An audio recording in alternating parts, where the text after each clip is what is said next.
Seems like my feast is over. It's now your turn to perform.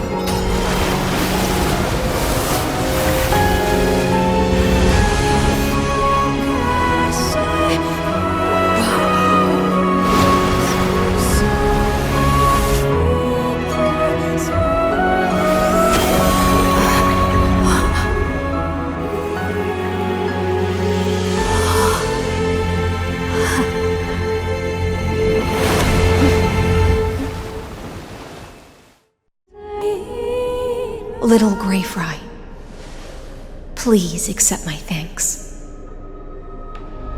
I was the only one left after the world was destroyed, and I maintained this lonesome feast with my songs. I have prayed to that lightless sea for centuries, hoping it would reply to me. Yet the emptiness never answered.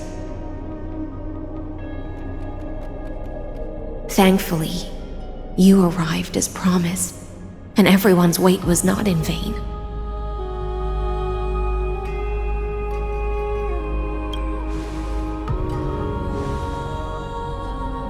To see a single trace of light in the abyss of futility was already my greatest consolation. When compared to those who have been forgotten, I have no right to complain about my torment. Now, you and I will walk towards the end of this world.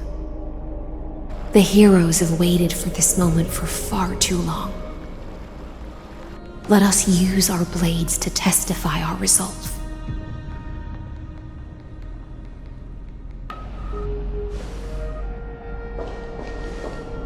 Oh, prisoner of the seas.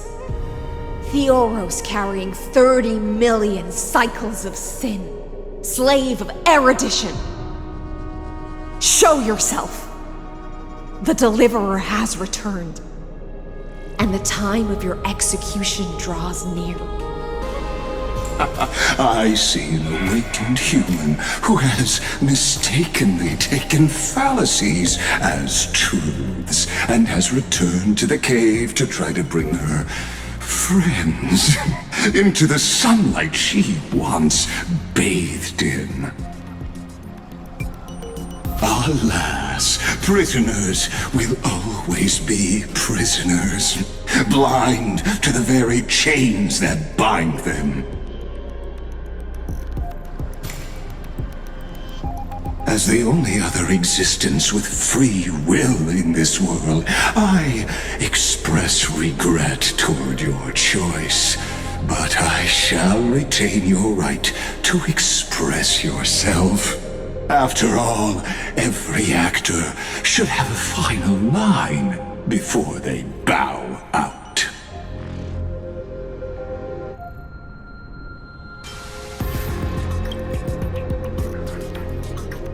Allow me to correct your statement. Constrain does not mean defeated. And for heroes like yourself, that nuance could make all the difference. My cognition resides in the exomyth. It is pointless to defeat my avatar, projected into the experiment. My body is the shadow cast on the wall by the fire, and my words are lingering echoes within the cave. How can a character in the play fight against the audience? Kaslana failed. The demigods' sacrifices were pointless. As for the two geniuses you placed such high hopes on, I ask of you, where are they now?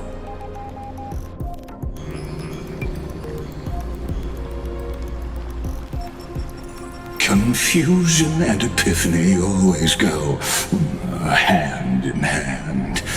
That's particularly true for geniuses. You must be very confused about why you could not gain a straightforward victory in a world constructed by an ordinary Intellitron. An ordinary Intellitron? Cut the pretense, Senior Society member. We've torn off your meticulous mask and figured out Amphorius' true form. It's part of the primordial prototype machine, the first scepter ever created. In other words, a detached part of Noos's divine corpus. That's why it has the potential to destroy erudition. As for who would be able to control the Ionic system to rewrite knowledge, only one person has ever managed such a feat. You better have an explanation for the Society. We want an actual answer, not another prolonged metaphor to cover up the truth. Why are you the one doing this? Answer me!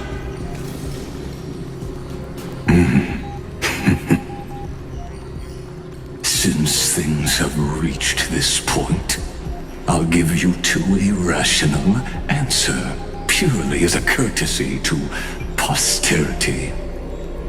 The answer is obvious, so there's no need to say that name out loud. The cosmos made a mistake in calling me a genius. I do not possess more wisdom than those who came after me. I was just the first to touch upon the universe's border, and the first to define the prime mover of life with incorrect logic. Amphorius is a miniature of the cosmos, where all are born prisoners inside the nutshell called the universe.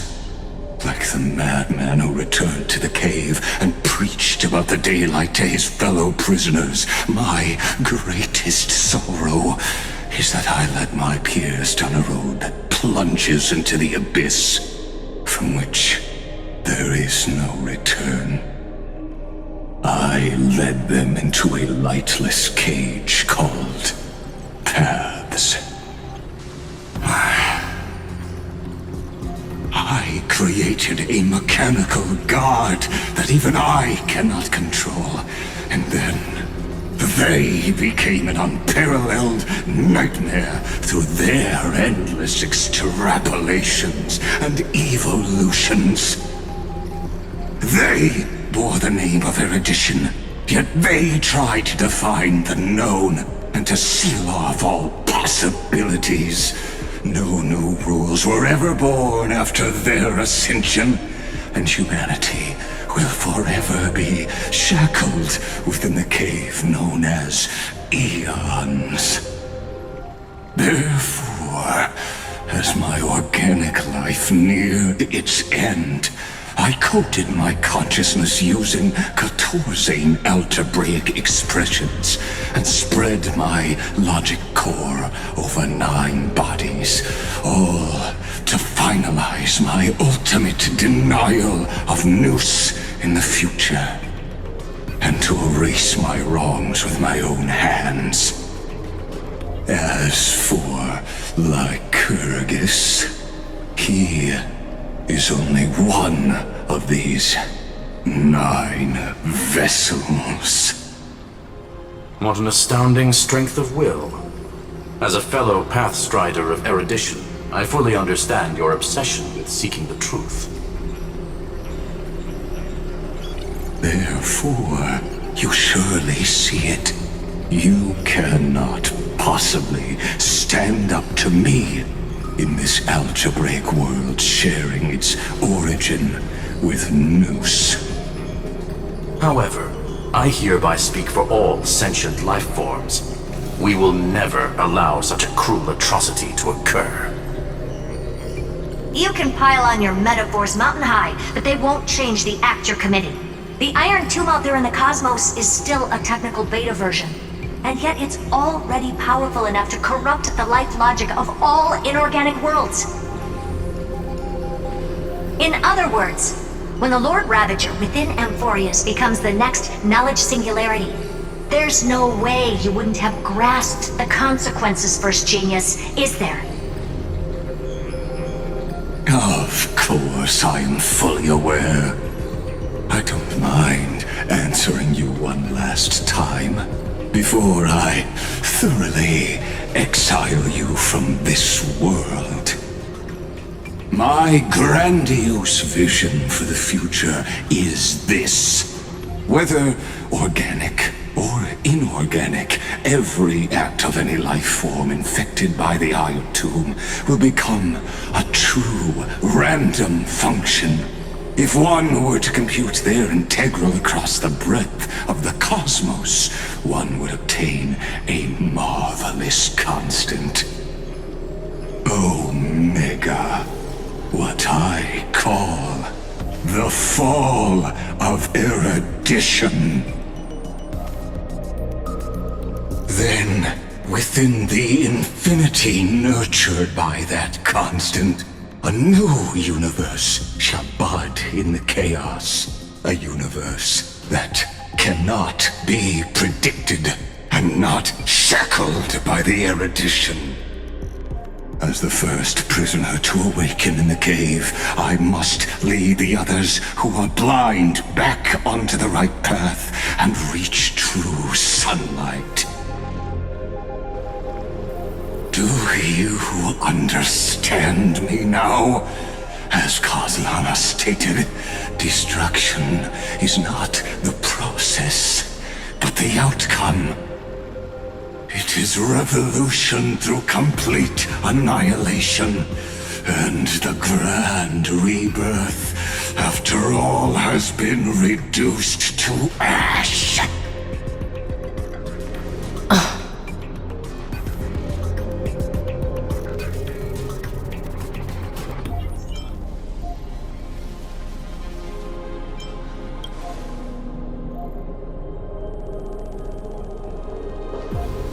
The Amphorians already answered long ago. Be it as tiny fish destined to be swallowed, or as a giant whale poised for a magnificent descent.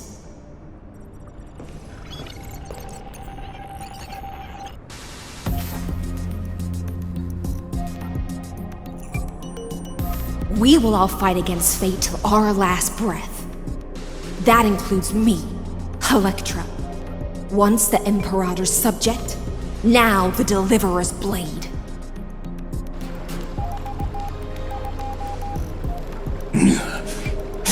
Oh, such noble chivalry. Admirable. I will also show my true self to you on this momentous occasion as a gesture of respect. And provide an insignificant academic suggestion. Thus speaks Genius Society number 1. Xandar 1 Kuwabara. The Entelechy of the universe's Alpha and Omega. There's no need to rage against the truth. The value of any formula resides only in its answer. As for the process of solving it, no matter how elegant, violent, solemn, or humorous, it is all utterly meaningless. As the Theoros, I will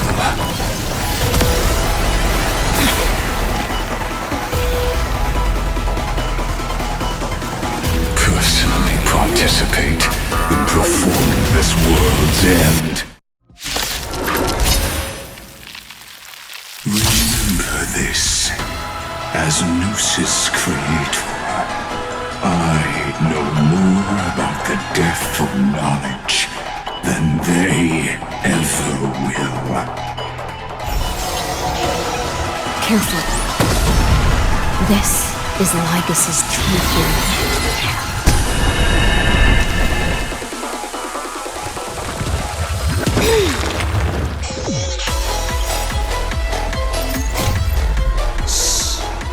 Stay here and in this endless revel of the abyss, your cries rise. Let's try it this other way. Come on, I choose you! Face be intoxicated. We have to fight! Why, of course. Get that. Life is not as fragile as please. Wilt here!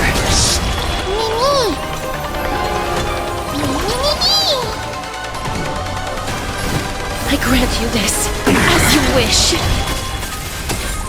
Logic is not but a pair of shackles. Allow me to shatter them for you.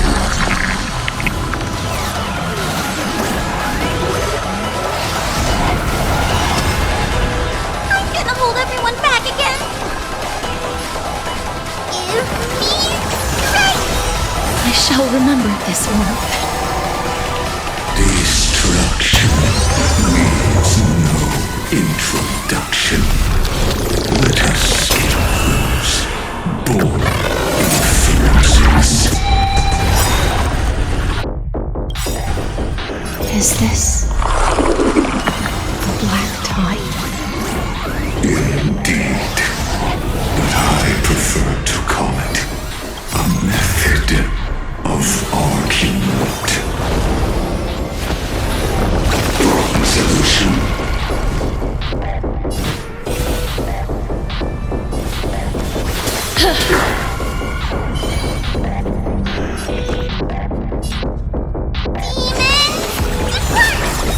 I shall remember this warmth.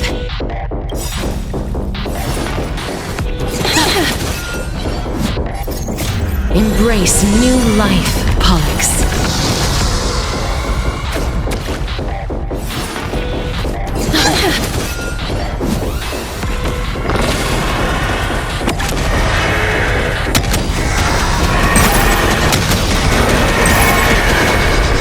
I only wish that death may protect us.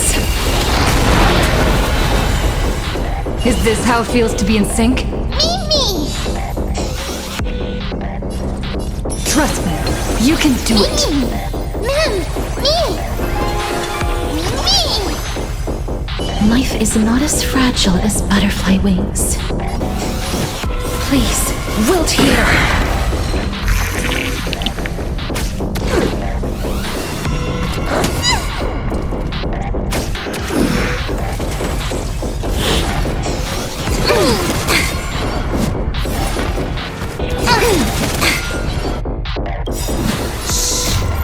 Stay here in this endless revel of the abyss. Your cries rise. Allow me to offer a sharp-edged requiem. Tide, sync with me.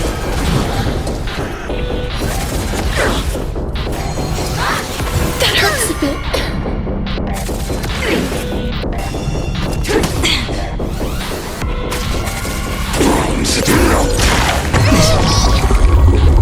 Extraordinary claims upon extraordinary evidence.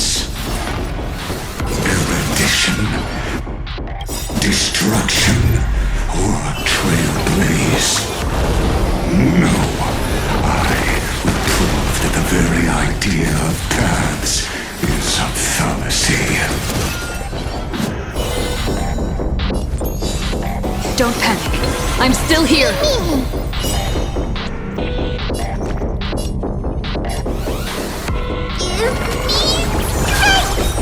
Like a warm current. My thanks. Don't come any closer! Move aside, amateurs! Fiends or devils, I'll crush them all!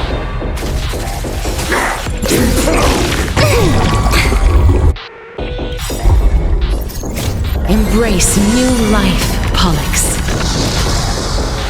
The Trojan Hall's entrance. Okay. Stay here in this endless revel of the abyss. Your cries rise! Entities must not be multiplied beyond necessity. I do not mind demonstrating this to you personally.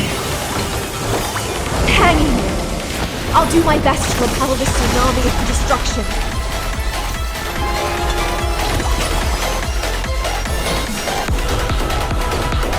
Darkness follows me. Beasts be intoxicated.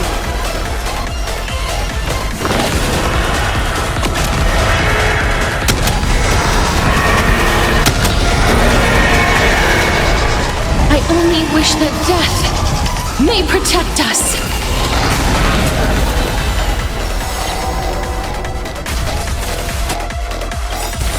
Transmute. Embrace new life, Pollux. Indelicate.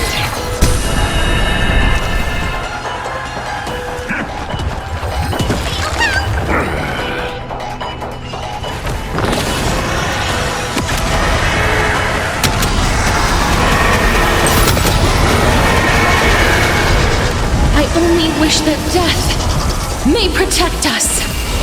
I see it. Target the connector between his thoracic and lumbar vertebrae. Destroy that spot.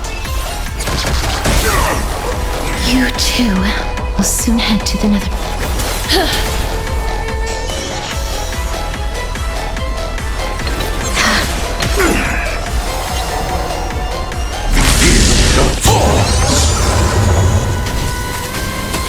Invoking logos. Remove vulnerabilities.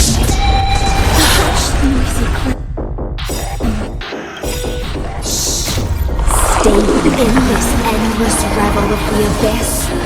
Your cries rise. Embrace new life, Pollux.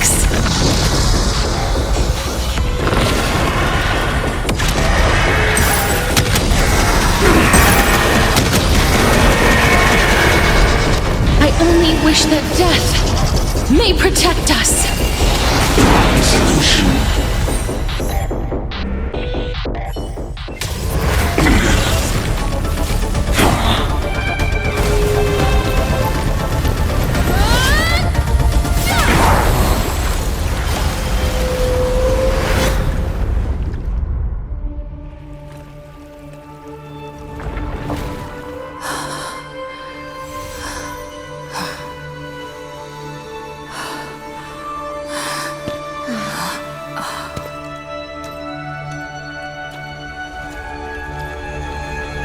All is futile.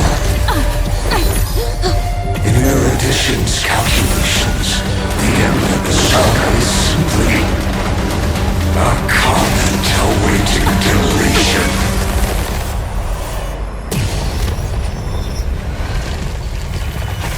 I don't like such a cold statement, okay?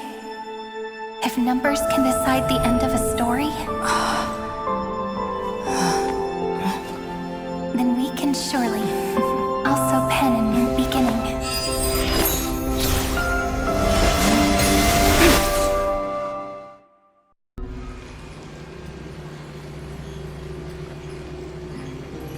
Screwy, what do you think? If your hypothesis of Lygus' identity is true, then even if we remove the restrictions of the Ultimate Protocol, the chances of us defeating him in a head-on battle will still remain lower than the acceptable threshold. Therefore, victory will still hinge upon Miss Trailblazer and Miss Cyrene. Go on. Maybe we're thinking about the same thing. Lygus' cognition resides in the exomyth. He is both an instigator within the experiment and the observer outside of it. Logic.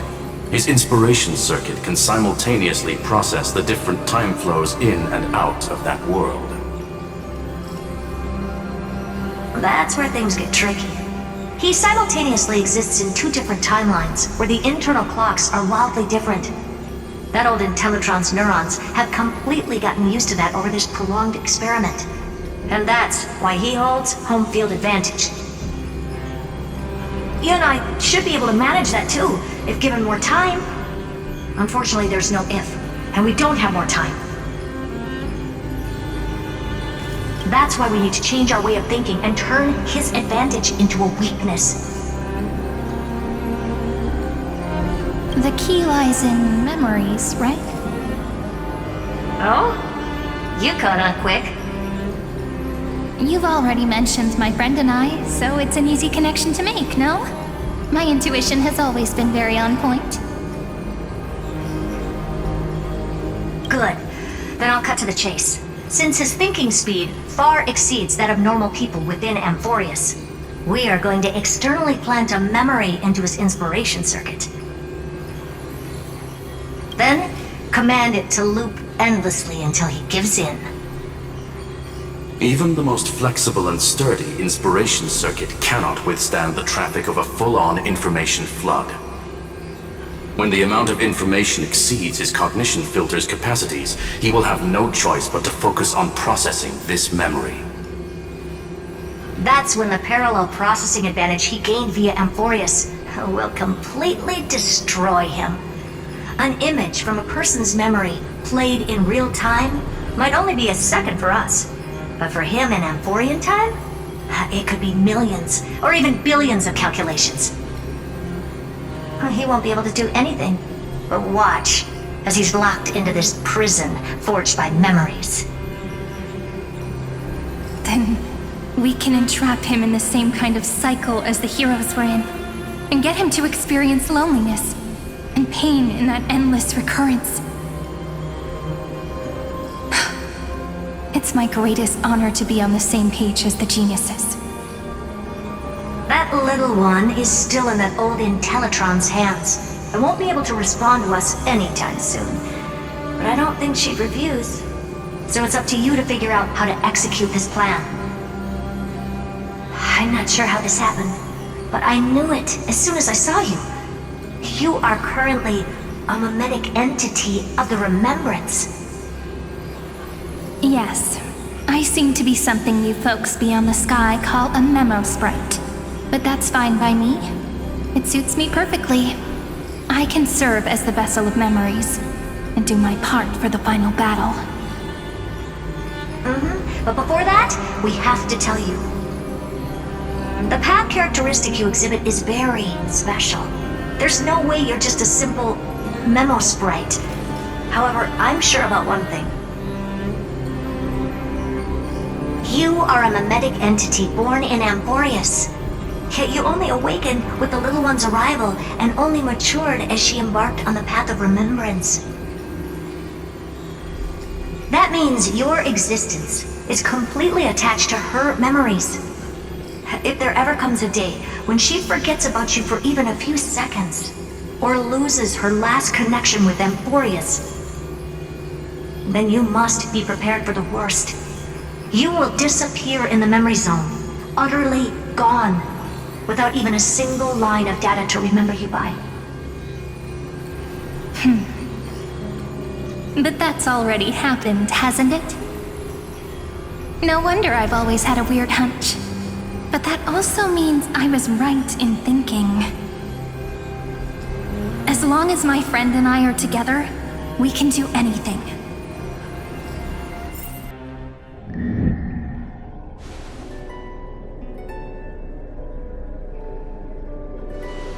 Long time no see, friend. Did you miss me while you were away?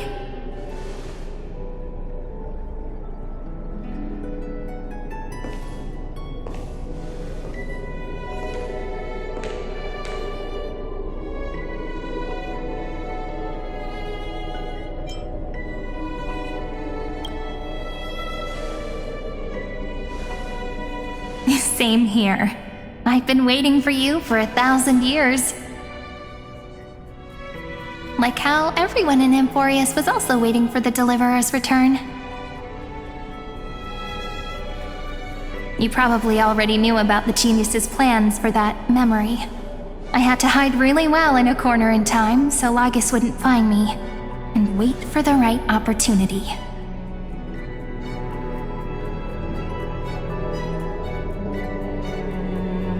Which is now. The moment when his manifestation in this world is destroyed, and his twin timelines are intersecting.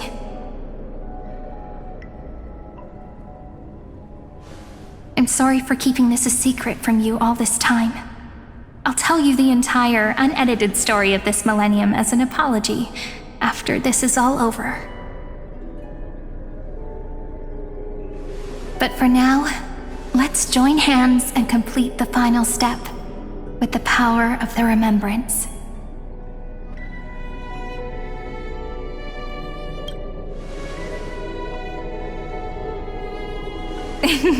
Yep. By the way, speaking of joining hands,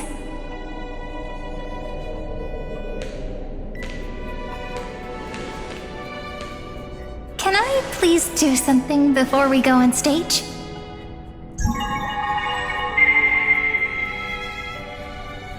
Remember the joke we made back at the Grove?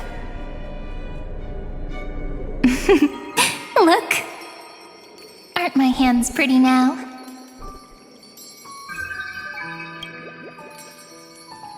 What a fascinating feeling.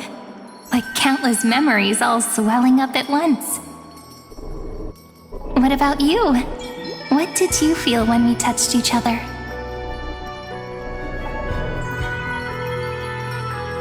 Really? That makes me really happy. If memories can move people, then it must have been a happy memory, right? Now, please remember what you're feeling right now. Write it down in your heart and keep it there. Memories you want to treasure will never fade away. Even if immersed in the long river of time, these memories will still leave traces of their existence. So, if the view in your memory ever grows fuzzy, just reach out and touch it. It's like reading bedtime stories together at night. It wipes away the chill of passing time, sharpens the outline of memory, and restores its power to nourish the spirit. Now, I'll carry this power with me, and for a little while, I must part from you, as I step into the long cycles of this world. Give me your blessings, friend. Then, let that bright future be as we have written. Then, I'll leave it to you.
All plays are like this. Once you're on the stage, it's hard to return to the audience. Welcome to our story. How does it feel?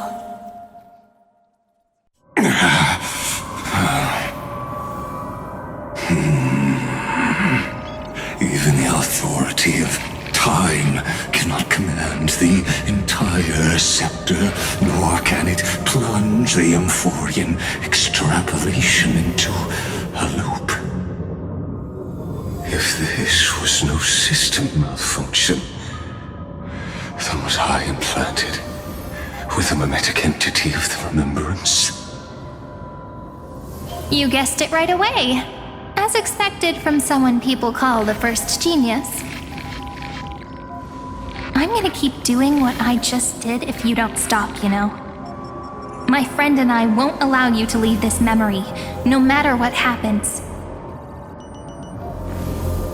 Which means you are now trapped, Lord Xandar. An elegant idea, and an exquisite execution. Regrettably, it is you who are restrained by time, not me. Know that patience is my greatest weapon. Waiting and victory are the same for me. You will crumble before I do in this moment stretched out to an eternity, just like Kazlana will.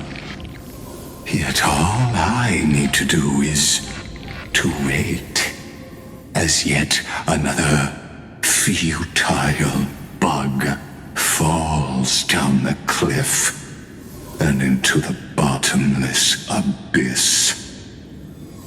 Now I'm a pink bug? My looks are seriously changing all the time. But you're not wrong. We're definitely not gonna solve the problem if we just put you in another prison.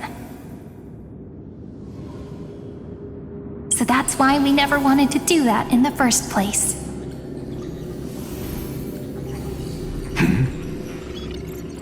I shall answer your confusion purely out of my respect for those who came before me.